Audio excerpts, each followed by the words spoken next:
రానున్న విద్యా సంవత్సరం నాటికి నాగర్ కర్నూలు జిల్లాలోని మెడికల్ కళాశాలలో మౌలిక సదుపాయాలు సమకూర్చే విధంగా చర్యలు తీసుకోవాలని మంత్రి దామోదర రాజనరసింహ అధికారులకు ఆదేశించారు. మెడికల్ కళాశాలను మంత్రి జుపల్లి కృష్ణారావు, ఎమ్మెల్యేలు, కలెక్టర్లతో కలిసి మంత్రి ఆకస్మికంగా సందర్శించారు. నిర్మాణంలో ఉన్న వైద్య కళాభవనాన్ని పరిశీలించారు.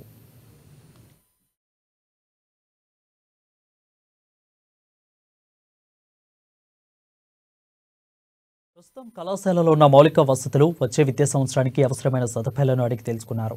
కొత్తగా ఏర్పడిన నాగర్ కర్నూలు వైద్య కళాశాలలో వచ్చే అకాడమిక్ సంవత్సరంలో మరికొంతమంది వైద్య విద్యార్థులు కొత్తగా చేరున్నందున విద్యార్థులకు ఎలాంటి అసౌకర్యం లేకుండా సకాలంలో అవసరమైన మేరకు తరగతి గదులు, హాస్టల్ నిర్మాణ పనులు పూర్తి చేయాలని అన్నారు.